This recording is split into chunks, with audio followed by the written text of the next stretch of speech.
The Wind in the Willows by Kenneth Grahame. Read by Derek Jacobi.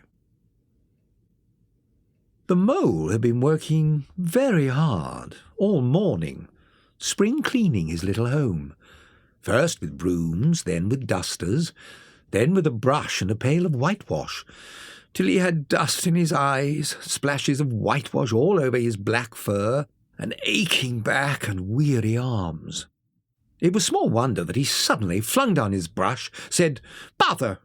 and "Hang spring cleaning!" and bolted out of the house. He made for a steep little tunnel, and he scratched and scrabbled with his paws, muttering, "Up we go!" till at last, pop! His snout came out into the sunlight, and he found himself rolling in a great meadow. "This is fine," he said. "This is better than whitewashing." The sunshine struck hot on his fur, soft breezes caressed his brow, and the carol of birds fell on his dulled hearing like a shout. Jumping off all his four legs at once, in the delight of spring without its cleaning, he pursued his way across the meadow till he reached the edge of a full-fed river. Never in his life had he seen a river before. All was a shake and shiver, glints and gleams and sparkles, rustle and swirl and bubble. Mole was bewitched. He sat on the bank while the river chattered on to him. A dark hole in the bank opposite caught his eye. Something bright seemed to twinkle down in the heart of it like a tiny star. Then it winked at him, and so declared itself to be an eye. A small face began to grow up round it, a brown little face with whiskers, neat ears, and silky hair. It was the water-rat. "Hello, Mole," said the water-rat. "Hello, Rat," said the mole. "Would you like to come over?" The rat stepped into a little boat and sculled smartly across. Mole stepped gingerly down, and to his rapture found himself seated in the stern of a real boat. "I've never been in a boat before in all my life," said he, as the rat took to the sculls again. "What?" cried the rat, open-mouthed. "Never? Well, Is it as nice as all that?" asked the mole shyly. "Nice? It's the only thing," said the water-rat solemnly. "There is nothing half so much worth doing as messing about in boats. Look here. If you've nothing else on hand this morning, supposing we drop down the river together and have a long day of it." The mole waggled his toes from happiness. "Let us start at once." "Hold hard a minute, then." The rat looped the painter through a ring in his landing stage, climbed up into his hole, and reappeared, staggering under a fat wicker luncheon basket. "Shove that under your feet." He passed it down, untied the painter, and took the sculls again. "What's inside?" asked the mole. "Cold chicken," replied the rat. "Cold tongue, cold ham, cold beef, pickled gherkin, salad, French rolls, cress sandwiches, potted meat, ginger beer, lemonade, soda water." "Oh, stop, stop!" cried the mole in ecstasies. Intoxicated with the sparkle, the scents, the sounds, and the sunlight, he trailed a paw in the water and dreamed. The water-rat sculled steadily on, and forbore to disturb him. "So, this is a river?" said the mole. "The river," corrected the rat. "And you really live by the river?" "By it, and with it, and in it, and on it," said the rat. "What lies over there?" asked the mole, waving a paw towards woodland on one side of the river. "The wild wood," said the rat shortly. "We don't go there much, we river-bankers." "Aren't they very nice in there?" said the mole nervously. "Well, the squirrels are all right, and the rabbits, some of them. And Badger, of course, he lives right in the heart of it. Dear old Badger. Nobody interferes with him." "Why, who should?" "Well, there are others. Weasels, stoats, foxes, and so on. They're all right in a way, past the time of day when we meet and all that, but, well, you can't really trust them. Now then, here's our backwater at last, where we are going to lunch." The rat brought the boat alongside the bank, made her fast, helped Mole ashore, and swung out the luncheon basket. The Mole spread out the tablecloth, took out the packets and arranged them, gasping, "Oh my, oh my," at every fresh revelation. When all was ready, the rat said, "Now, pitch in, old fellow." The Mole was glad to obey. "What are you looking at?" said the rat presently. "A streak of bubbles, travelling along the surface of the water." "Bubbles? Oh-ho!" said the rat, and chirruped in an inviting sort of way. A glistening muzzle showed above the edge of the bank, and the otter hauled himself out and shook the water from his coat. "Greedy beggars! Why didn't you invite me, Ratty?" "This was an impromptu affair," explained the rat. By the way, my friend Mr. Mole." "Proud, I'm sure," said the otter. "Well, tell us who's out on the river," said the rat. "Toad, for one," replied the otter, "and his brand-new boat. New togs, new everything." The two animals laughed. "Once it was nothing but sailing," said the rat. "Then he took to punting. Last year it was houseboating. It's the same whatever he takes up. He gets tired of it and starts on something fresh." "A good fellow," remarked the otter, "but no stability." An errant mayfly swerved athwart the current. A swirl of water and a cloop, and the mayfly was visible no more. Neither was the otter. But again there was a streak of bubbles on the surface of the river. "Well, well," said the rat, "I suppose we ought to be moving." The afternoon sun was low, as the rat sculled gently homewards. Presently the Mole, already quite at home in a boat, so he thought, said, "Ratty, please, I want to row now." The rat shook his head. "Not yet, my friend. Wait till you've had a few lessons. It's not so easy as it looks. Look here, I think you had better come and stop with me for a little time. I'll teach you to row and to swim, and you'll soon be as handy on the water as the rest of us." The Mole was so touched that he could find no voice to answer him.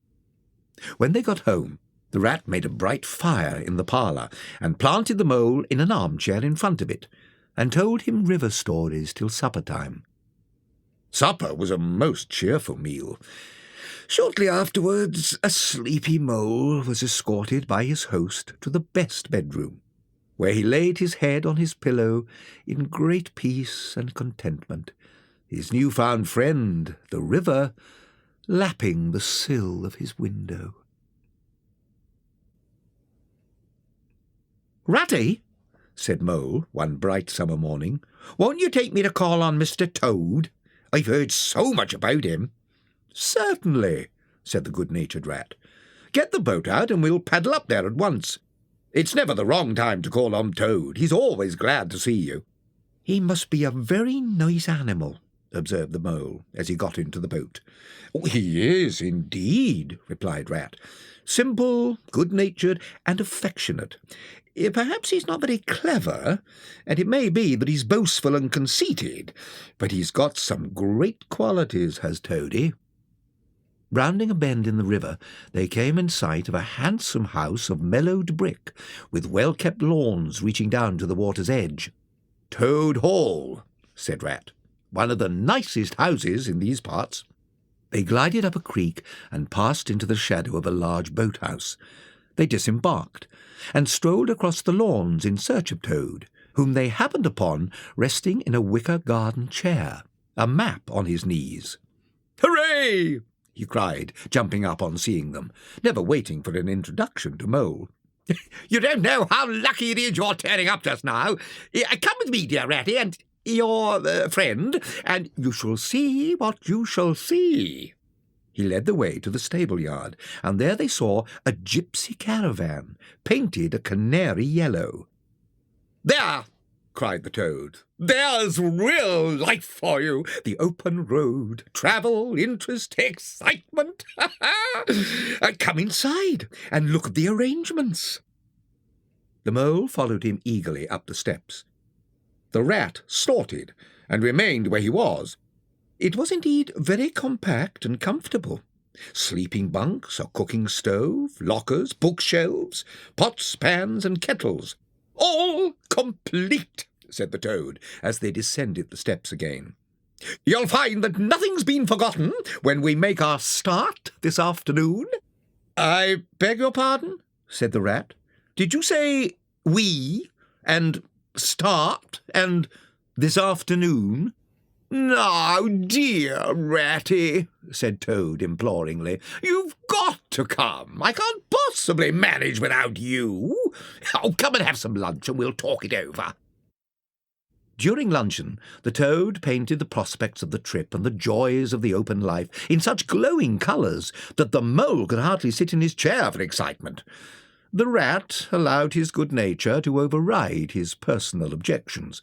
He could not bear to disappoint his friends, already deep in schemes and anticipations. When they were quite ready, the Toad led his companions to the paddock.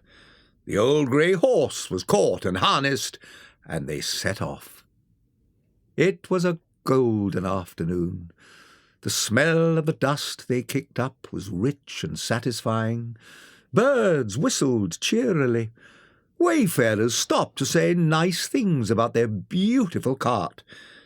Late in the evening, tired and happy, they drew up on a remote common, turned the horse loose to graze, and ate their supper sitting on the grass. At last they turned into their little bunks in the cart, and Toad said, "Well, good night, you fellows. This is the real life for a gentleman. Talk about your own river." They had a pleasant ramble next day, and it was not until the afternoon that disaster sprang out on them. They were strolling along the high road when, far behind them, they heard a hum, like the drone of a distant bee. Glancing back, they saw a cloud of dust advancing on them at an incredible speed, while a faint boop, boop wailed like an animal in pain. In an instant, with a blast of wind and a whirl of sound, it was on them. The poop, poop rang with a brazen shout, and the magnificent motor car flung a cloud of dust that enwrapped them utterly, and then dwindled to a speck in the distance, a droning bee once more. Rearing and plunging, the horse drove the cart backwards towards the ditch at the side of the road. There was a crash, and the cart lay on its side, an irredeemable wreck. The Rat danced up and down in the road. "Villains!" he shouted. "Scoundrels! Road hogs!" The Mole was trying to quiet the horse. Then he went to look at the cart. It was a sorry sight. Panels and windows smashed, axles bent, sardine tins scattered over the wide world. The Rat came to help, but their united efforts were not sufficient to right the cart. "Hi, Toad!" they cried. "Come and bear a hand, can't you?" The Toad never answered, so they went to see what was the matter. They found him seated in the road, in a trance, a happy smile on his face. The Rat shook him by the shoulder. "Toad? Glorious, stirring sight," murmured Toad. "The real way to travel, the only way to travel. Oh, bliss! Oh, poop, poop! And to think I never knew, never even dreamt." "What are we to do with him?" asked the Mole. "Nothing," replied the Rat firmly. "There's nothing to be done. I know him of old. He's possessed. He has got a new craze, and he'll continue like that for days now, in a dream quite useless for all practical purposes." The rat knotted the horse's reins over his back and took him by the head. "Come on," he said grimly to the mole. "It's 5 or 6 miles to the nearest town. The sooner we make a start, the better." There was a pattering of feet behind them, and Toad caught them up and thrust a paw inside the elbow of each of them. "Oh, Ratty, you can't think how obliged I am to you for consenting to come on this trip. I wouldn't have gone without you, and then I might never have seen that sunbeam, that thunderbolt. I might never have heard that entrancing sound or smelt that bewitching smell. I owe it to you, my best of friends." "You see," the rat said to the mole, "quite hopeless. I give up." Eventually, a train having landed them at a station not far from Toad Hall, they escorted the spellbound Toad to his door, got their boat from the boathouse, sculled down the river, and at a very late hour sat down to supper in their own cosy riverside parlour. The following evening, the mole was fishing on the bank when the rat came strolling along to find him. "You heard the news?" he said. "Toad went up to town by an early train this morning, and he has ordered a large and very expensive motor car." The mole wanted to make the acquaintance of the badger. He seemed to be an important personage, but whenever the mole mentioned his wish to the water rat, he always found himself put off. "It's all right," the rat would say. "Badger will turn up some day, and then I'll introduce you." "Supposing we go and call on him," suggested the mole. "Oh, he wouldn't like that at all," said the rat, quite alarmed. "Besides, it's out of the question. He lives in the very middle of the wild wood." "Well, you told me the wild wood was all right, you know." "So it is," replied the rat evasively. "But it's a long way, and he wouldn't be at home at this time of year anyhow. He'll be coming along some day if you'll wait quietly." The mole had to be content with this. In the winter-time, the rat slept a great deal, retiring early and rising late, and the mole had a good deal of spare time on his hands. So, one afternoon, when the rat was dozing in his armchair before the fire, he resolved to go out and explore the wild wood, and perhaps strike up an acquaintance with Mr. Badger. It was a cold afternoon, with a steely sky overhead, when he slipped out. The wild wood lay before him, low and threatening. There was nothing to alarm him at first entry. Twigs crackled under his feet. Logs tripped him. He penetrated where the light was less.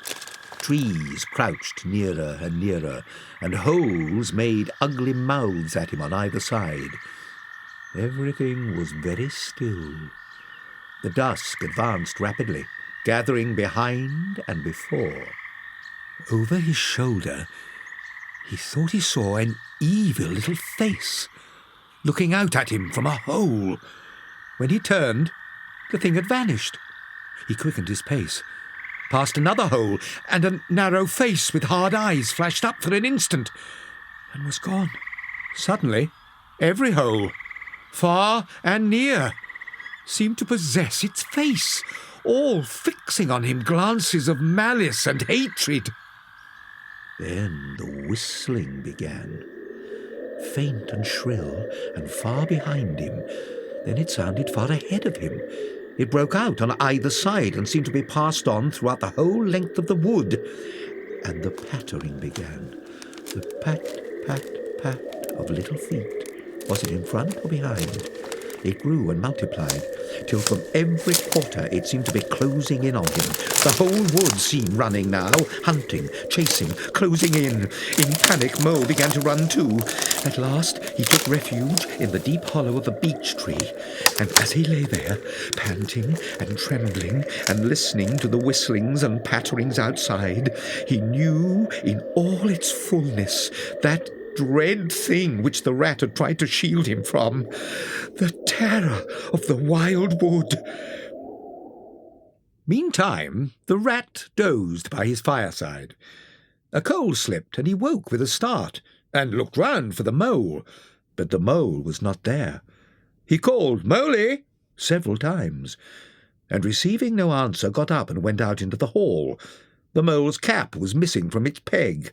His goloshes were also gone. The rat left the house and carefully examined the muddy ground, hoping to find the mole's tracks. There they were, running straight towards the wild wood. The rat re-entered the house, took up a stout cudgel, and set off for the wild wood. It was getting towards dusk as he plunged without hesitation into the wood, calling out cheerfully, "Moley! Moley, where are you?" "It's me, Rat." He had hunted for an hour or more, when, at last, to his joy, he heard an answering cry. He made his way to the foot of an old beech tree with a hole in it. From out of the hole came a feeble voice. "Ratty, is that really you?" The rat crept into the hollow and found the mole trembling. "Oh, Rat," he exclaimed, "I've been so frightened." "I quite understand," said the rat soothingly. "You shouldn't have done it, Mole. I did my best to keep you from it. We riverbankers hardly ever come here by ourselves. Now we must start for home. It will never do to spend the night here. Too cold, for one thing." He went to the entrance of the retreat and put his head out. "Hello! Here is a go! It's snowing hard." Looking out, the mole saw that hollows, pools, and pitfalls were vanishing fast. A fine powder filled the air. Well, it can't be helped," said the rat. "The worst of it is, I don't exactly know where we are. This snow makes everything look so very different." It did indeed. However, they set out bravely and took the line that seemed most promising. An hour or two later, they were aching with fatigue, bruised with tumbles, and wet through. The snow was getting so deep they could hardly drag their legs through it. There seemed to be no end to this wood, and no beginning. And worst of all, no way out. Suddenly, the mole tripped and fell on his face with a squeal. "Oh, my shin!" He sat up and nursed his leg in both front paws.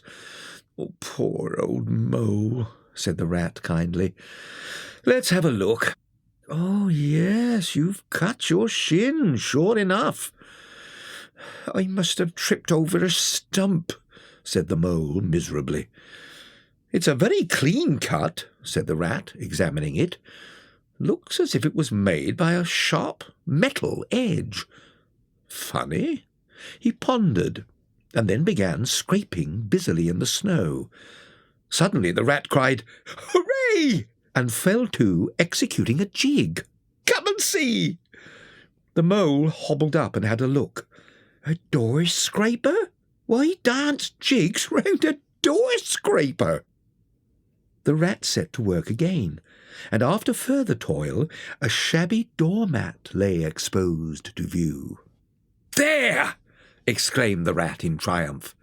"Now, Mole, dig and hunt around if you want to sleep dry and warm tonight." The rat attacked a snowbank with his cudgel, and the mole scraped busily too. Some 10 minutes' hard work, and the cudgel struck something hollow.